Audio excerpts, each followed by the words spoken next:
Just when I think we find the stupidest things that a criminal could do, I find some more. The levels of stupidity on this planet never cease to amaze me, and I hope the same goes for you as well. From a man who couldn't hide the obvious, but tried to anyways, to a man who tried hiding a full-size horse in a not-so-full-size space, I am proud to introduce you to 10 more of the world's dumbest criminals. Alrighty, bring in the lineup.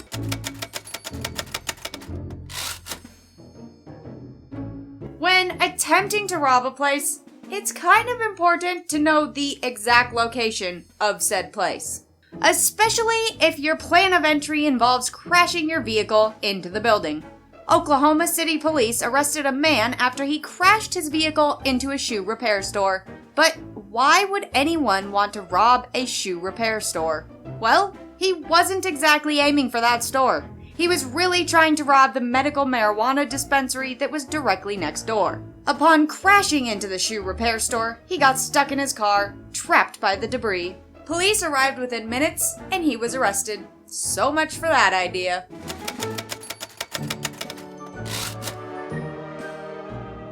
A man was arrested after he was found hiding in a Wisconsin family's closet. But that's not the weird part. The police department showed up after a woman claimed her dogs kept barking at a bedroom closet that evening.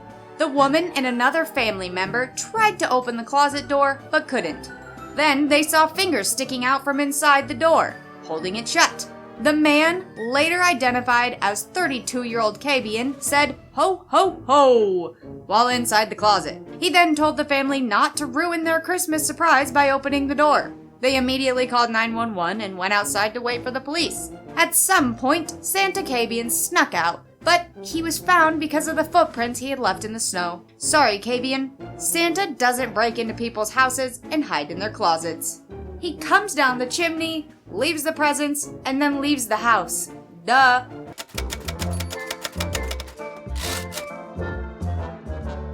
Having a fake ID can get you into so many places. Granted, you don't get caught. One 18-year-old woman, Blake Lee, had just gotten her very own fake ID, hot off the press, and now to try it out. So she went to a bar one Tuesday night, ordered some drinks, and was asked to show her ID, which she gladly handed over. The bartender immediately knew it was a fake and confiscated it. Blake Lee was appalled, so she called the police. After all, you can't just take a person's ID, even if it is fake. When officers arrived at the bar, they retrieved a Texas ID with the name McCamey Queen. She even told officers that was her name, but for some reason, they didn't believe her. They ran her license number and it came back registered to a Robert, not a McCamey Queen. She then told officers she did not think she would get caught. And she was arrested. How's that for not getting caught?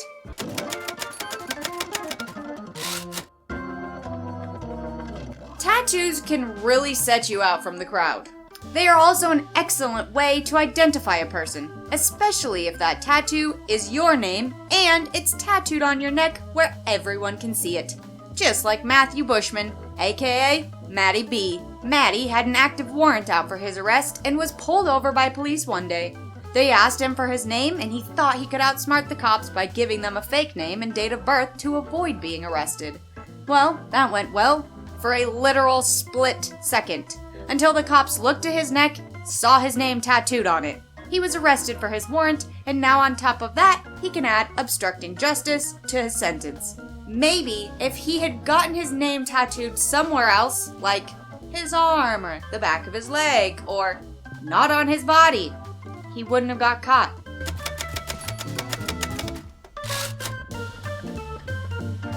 It happened around 5 a.m. on a Tuesday in Kansas. A homeowner was awoken by a stuck burglar in his basement. The homeowner was sound asleep when they heard someone yelling for help. The sound was coming from the basement, but no one should have been down there. So the homeowner asked multiple times why the man was in the basement. He replied, "They told me to come here." Jamie Sanders, obviously under the influence of some sort of illegal substance, had broken into the house and then his eyes spotted something, an inversion table. So he decided he must try it out. but not after helping himself to some of the homeowner's cranberry juice first. The man drank his juice and then hopped on the inversion table, where he promptly got stuck. As soon as he was helped off the table, he was taken into custody and brought to jail.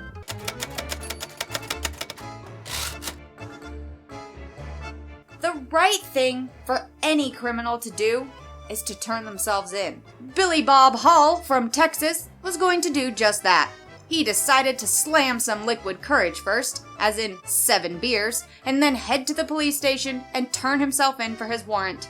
He arrived at the county jail, obviously intoxicated, and announced his surrender. His information was then checked in the computer, and it turns out Billy Bob did not actually have a warrant out for his arrest.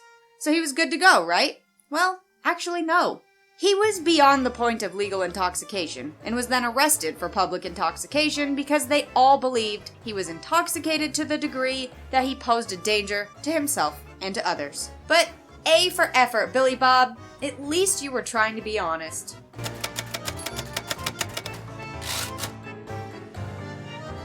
When you lose a loved one, it can be so hard to let go or reinvent your life in a new way without them. Even harder for some people than most, like Danny Boy.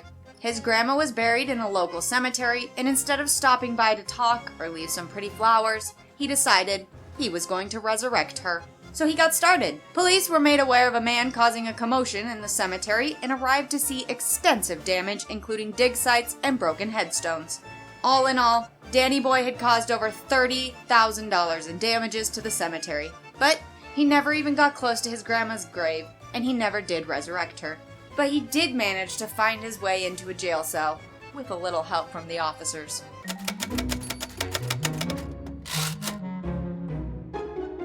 Isn't it kind of important, in any crime, not to return to the scene of the crime? Isn't that like Crime 101 or something? Well, apparently not. Herbert had just stolen 13 scratch tickets from a convenience store while the clerk was distracted. He ran off with his goods and scratched them. Turns out it was his lucky day. He won a whopping $30 on one of those scratch tickets. So he went back to the very store he had just stolen the tickets from so he could cash in on his winnings. The store clerk immediately recognized him and called the police. Herbert was then arrested and charged with petite theft and dealing in stolen property. Turns out it wasn't his lucky day after all.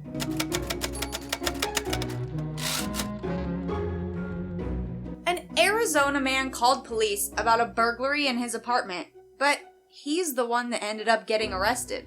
John called the officers one Sunday evening to report a burglar at his apartment. When officers arrived at the unit, they didn't find a burglar. What they did find, however, was a large stash of drugs and paraphernalia. How is it that John lived in an apartment and couldn't tell there wasn't actually a burglar in it? Most apartments aren't that big. Kinda hard to screw that one up. Well, police confiscated thousands of blue pills and some baggies filled with white powder they believed to be a drug rhyming with Beth. All of his things were out in plain view.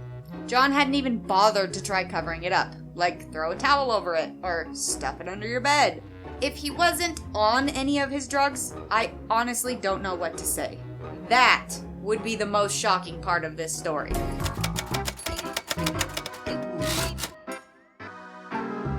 You've heard of hiding the elephant in the room?